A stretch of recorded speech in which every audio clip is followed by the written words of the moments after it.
5-star reviews, consistent growth, clients who keep coming back, and a business that doesn't lead to burnout. If you're interested, that's what we're talking about on this show. We're with Jennifer Carnegie. She's a licensed real estate agent in North Carolina and South Carolina. She's been in the business for well over a decade, and she is experienced as a on-site new construction as well as a general brokerage. She has 57 5-star reviews, and she's kicking butt in North Carolina and South Carolina. Welcome, Jennifer. Thanks, Joe. I appreciate it. Yeah, this is great. So happy to have you on. Really interested in learning about getting into this business from a on-site new construction to begin with. A lot of agents don't even know that's an option in many states. In Massachusetts, it wasn't one. So really curious about you getting into that. What led you to that path? Yeah. So basically, I thought I'd always sell insurance, honestly. My mom owned her own insurance agency in Georgia for well over 20 years. So by the time I was 18, I already had my insurance license, moved from Georgia to the Carolinas at 19. I bought my first house through new construction with a large builder. And that was when I first got my interest peaked. Continued in the insurance realm for a few years. And my sister-in-law got into new construction. And one day she called me and she was like, Jen, you're working so hard and you could be making so much more money. You should consider switching into general brokerage. And I talked to my family about it. Excuse me, not necessarily just into general brokerage. You should consider real estate in general. Right. So I talked to my family about it.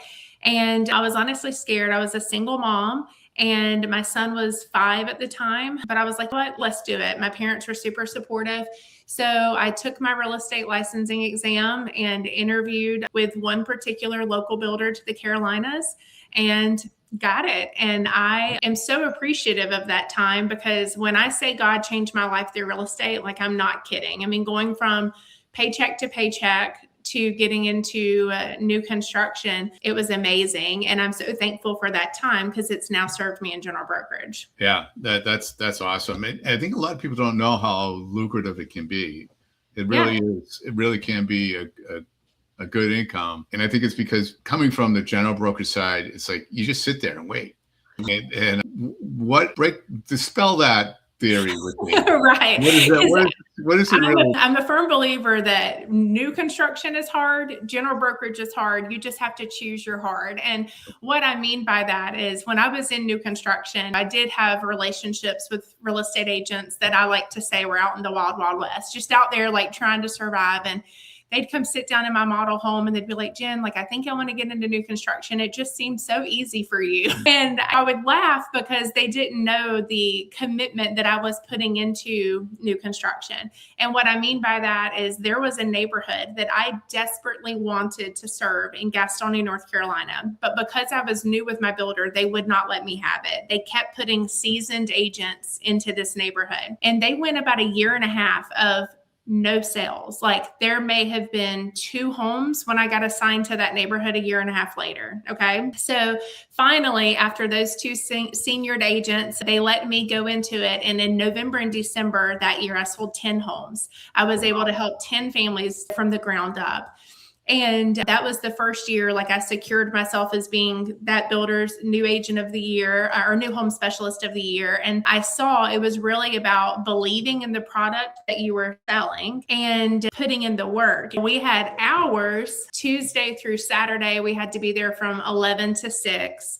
Sundays, 12 to 6, Mondays, 1 to 6. And there were weekends that I was literally getting to my model at 8 a.m. to meet a client, to write a contract or to walk home sites. Yeah. There was plenty of times that I didn't even get home till after midnight. And the good thing about it is, yes, I was in a place in my life where I could serve my clients that way and I could give everything to that company. On Mondays, whenever we didn't have to be to the office until 1, I was out at general brokers' offices talking about my neighborhood, really trying to get as many clients to come to my community as I could.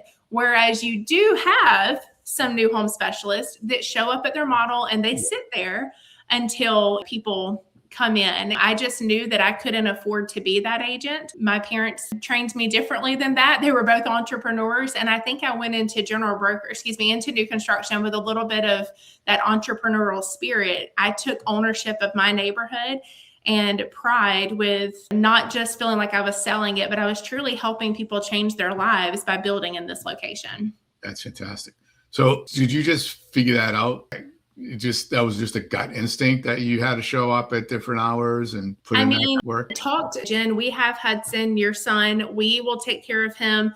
If you have business to do, go do it. Like, you're at that age. I was in my mid to early 20s at that time. Like, if you can go do it, go do it. And it just really came naturally to me, Joe. Like, my managers used to tell me, I wish that I could. And I never felt like I was doing anything special. I just felt like I was doing what made sense. Now, they did provide a lot of training on, once you had the customers in front of you, how to talk to them. And I'm so thankful for that, because that has definitely translated into my general brokerage world. But showing up and working, that is all that I knew. Now, I will say, years later, it led to burnout. And I'm on the other side of that now and thankful for it. But no, I feel like it was my upbringing, maybe you could say, to really lead me to wanting to work that way.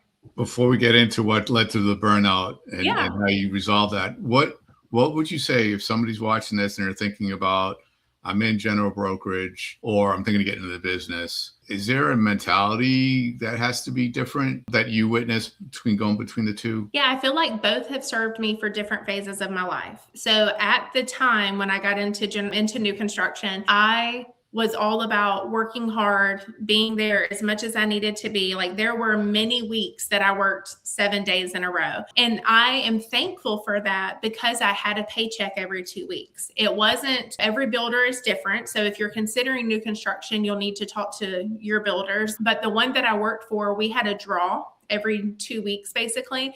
And we did have to pay that back once we had closings coming in. But just knowing we had that income coming in consistently, that's a different type of stress that's alleviated that I didn't think would mean as much as now being in general brokerage. We wake up every day technically unemployed until you find your next client. But I joked at it a little bit earlier, but general brokerage is hard. New construction is hard. You just have to pick your heart and go for it. Yeah. Okay. So what led to the burnout? What does burnout mean to you? Yeah, so I will say it came in phases. The first thing that happened was literally year after year, I was winning New Home Sales Agent of the Year with this builder, and thought that I meant a lot to this company. And every January, the reset and you're back to where, like, low on the totem pole. And unfortunately, in 2021, my 11-year-old son at that time was diagnosed with stage 4 liver cirrhosis. Ooh. And I was told he would need a liver transplant. We didn't know why. We didn't know where it came from. Didn't know when. They just told me, when he starts turning jaundice or bruising, I want you to get him back in here for a liver transplant. Wow. And I was not okay with that answer. I decided then, I need to get him to a more like a specialty. So living here in the Carolinas, I wanted to get him to Duke up in Durham area. And it worked out through some relationships at that builder that I was able to have my son at Duke within a 2-week period. Wow. He's now 15. We have not had a liver transplant. And we have been able to get his liver levels from the 700 range back down into the 40s, which is almost normal. So I'm super appreciative of that. But answering your question, Joe, when I got that diagnosis for my son, unfortunately, real estate working for a builder is retail. You don't get to choose your hours. And what I learned was that it didn't matter how much I worked, how many extra days I came in. If my child needed a specialist doctor's appointment and it wasn't on my days off, that wasn't going to work. Oh, wow. And it was very eye-opening for me. And I just decided ahead of my actual family. So that was the big thing that really pushed me into general brokerage. And I'd say probably that first year I went through mourning of losing or grieving of losing new construction, because I never thought I would do general brokerage. It was not in my game plan. Yeah. So when we say burnout, what were the signs that you knew, other than the inability to take care of your son, which is, were there other signs physically or mentally that? Yeah. Once I really experienced burnout, it was more of once I got into general brokerage. Oh, I okay. felt that I always had to be available for everyone. I had to be a yes person. I didn't think that I could be a full-time mom and a full-time real estate agent. So I switched over into general brokerage, started really working at 2022. And that first year, I sold between 20 and 30 homes. And my son, that's now 15, was telling me, like, Mom, I wish you'd go back to new construction. This is horrible. Like, you're always working. I don't get it. And I was like, no, what you don't understand is I'm here with you. Like, yes, I may be working, but I'm not at a model home. And we were just going round and round. And I was getting to where I was falling into depression. I felt like I couldn't make my family happy, but I was doing this for my family. And was starting to feel just always sick, like not any big sickness. It was just my body was always run down, gained a lot of weight. And ultimately, I just knew like something had to give. I could not keep living like that. But the thought of going back to new construction after experiencing this freedom, even though like it depends on how you look at it, I just couldn't see myself going back to sitting in a model home. Yeah. What was the final straw that said, I have to stop, I have to change things, when you realized a lot of people in depression don't even know they're in depression? Yeah. Right. So what was the signals and how did you shift? Yeah. So it was honestly this past year, so 2025, I found myself deep in depression, and I knew that that was so not my spirit. Like, I am sunshine everywhere, and like that is what people know me for. And I didn't want to leave my home. The thought of talking to a seller or a buyer did not sound good, which that's how we make money. You kind of got to do it. And I just was not enjoying my time with my family. I wasn't enjoying being a real estate agent, and I knew something had to give. So I started planning ahead, probably the last quarter of 2025 going into 2026, of being way more intentional so that I could try to balance both. What changes did you make to be more intentional, to preserve your energy?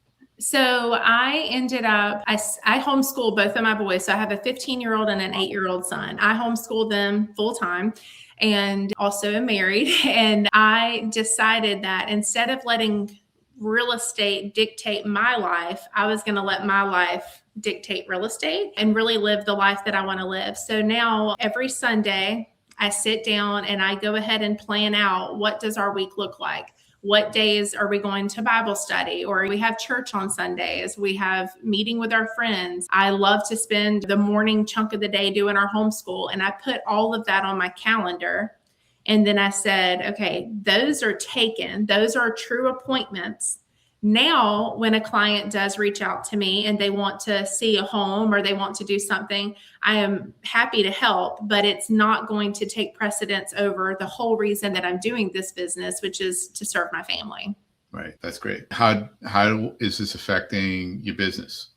So it's funny. You're stacking it up, huh? Yeah, we joke. We've been together for 7 years and we're like, we live a decade a year. Like, it's a lot. So earlier last year, my husband rolled his 18-wheeler. He ended up throughout the year, like being completely not able to work, having a total of 4 surgeries and homeschooling my boys. It was a lot. And she was like, you were there for your family. You pretty much did not work a single Friday. You don't work weekends. You're not giving yourself credit to the fact that you've already been doing this. So the reason I bring that up is I am now being more intentional about blocking out Fridays. Like, it is on my calendar that I'm not available on Fridays. I may show a home or two on a Saturday or Sunday, but it is very rare. So far it has not hurt my business. I had to come to terms with, I am not right now in a season to sell maybe 50 homes right now. And that is everything that goes against what's ingrained in me. When I was in new construction, super competitive. I am still competitive. So not focusing on what everybody else is doing in real estate and how many homes they're selling, but looking at what does a good life look like to Jennifer Carnegie and her family, and saying, if I can help between 20 to 30 families a year, why is that not enough? Like, that is making a few $100,000 and I'm with my family at like just about every weekend. Like, so I don't feel like it's hurt my business because I'm okay right now in that 20 to 30 range per year. Now, when I try to go for the higher goals, it does. I mean, I don't think right this moment where I'm at with my family that I can really service much more than that and do these other things. That's just where I'm at. Right, right. So that's really interesting. What drove you to go for the 50 was Because other people. competition against others. Yeah. And it wasn't actually something you needed for your family or your plans. It was just driven to win. Yep. And I mean, it's funny, but for years I looked at competitiveness in a negative way. And it wasn't until a business coach had me take the Strength Finder test to identify my top strengths. And competitiveness is my one strength. And when I saw it listed as a strength, I was like, oh, that's a positive. But I was letting that competitiveness dictate my life. So if I said I wanted to sell 46 homes that year and I sold 32, I wasn't focusing on the 32 families I helped. I was focusing on the 14 that I wasn't able to, and I would just beat myself up over it.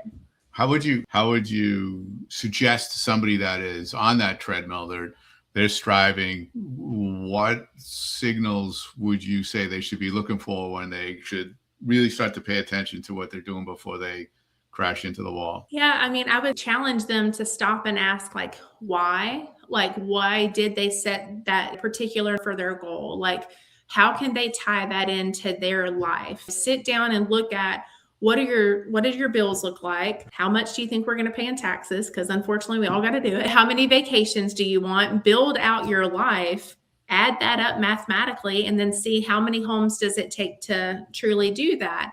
And a lot of times you'll find it doesn't take as many as what we put on ourselves. So I would suggest like pausing and then writing out your calendar, like I was talking about, and seeing if that is not a good life for you. We can't change the past.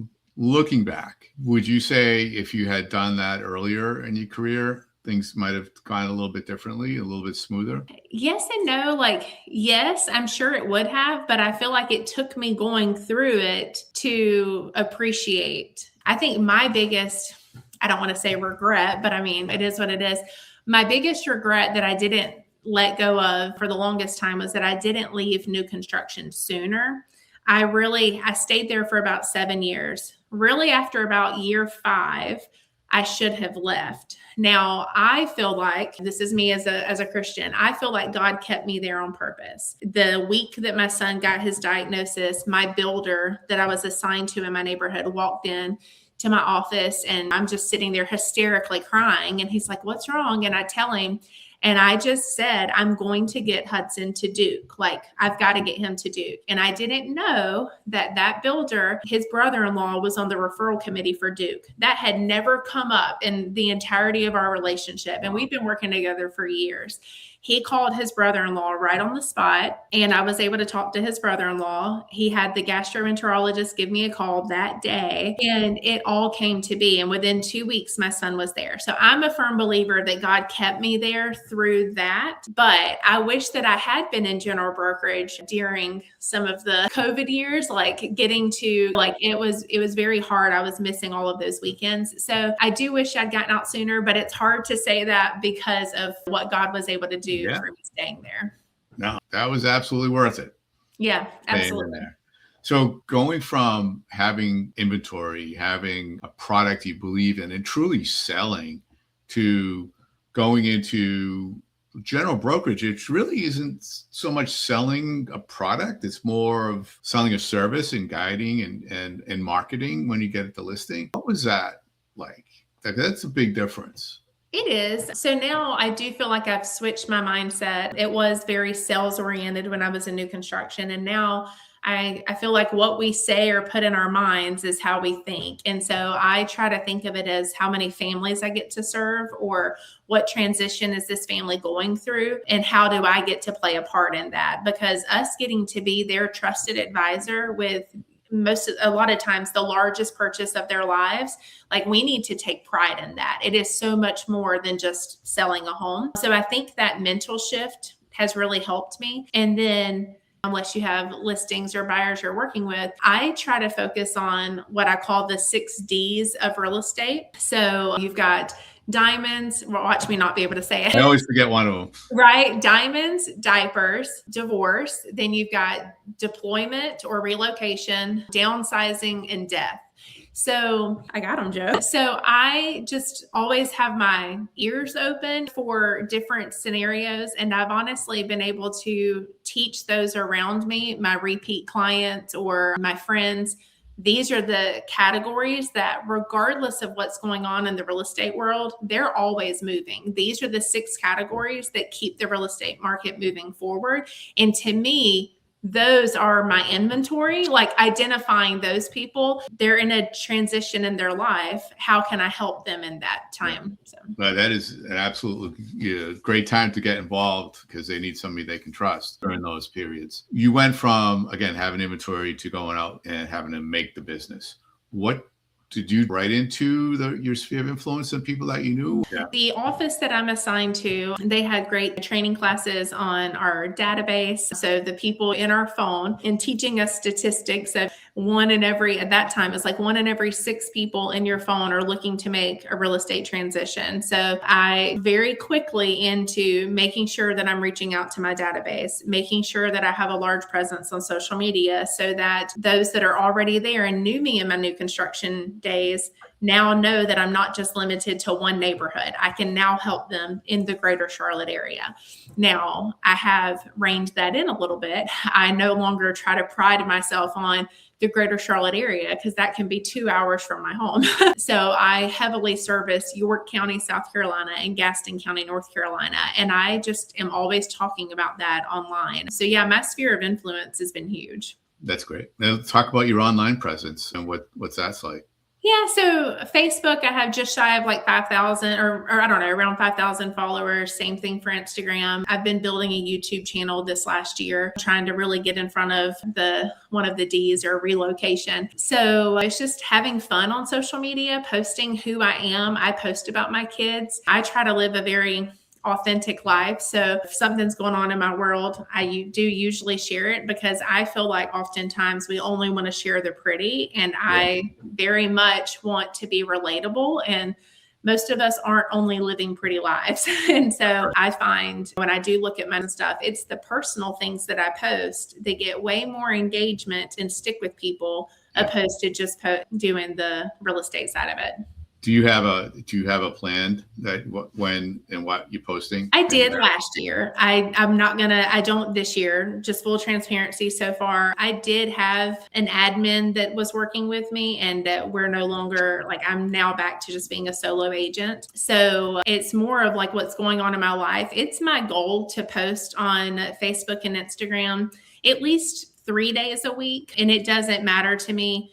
Like, I don't think ahead of what the strategy is. I do think that it is important and smart to do that. And that is how I was able to build up both of my pages. But at this point, it's like, what is going on in my life and how can I talk about that? So I just try to lean into it. No, that's fantastic. A lot of people stress so much about being precise on social media. And like you said, it's not that relatable if it's all mechanical through. Yeah. One of the big changes that I did make that I feel like a lot of agents need to lean into is when you're posting on social media, the clients that just listed, they care about the story. So I really do try, to, as much as I can, like, I don't share my sellers' names and stuff unless they've given me permission, but I shared a couple of weeks ago in January, we were supposed to have closed on this home, and 2 days before closing, it fell through. No explanation from the buyer, but this is what we did to only have to delay. We got back under contract and only delay it by 2 weeks. And this was our strategy. That's the kind of stuff that people want to hear and they can relate to. So I would challenge agents to share more stories rather than just pretty pictures. Yeah.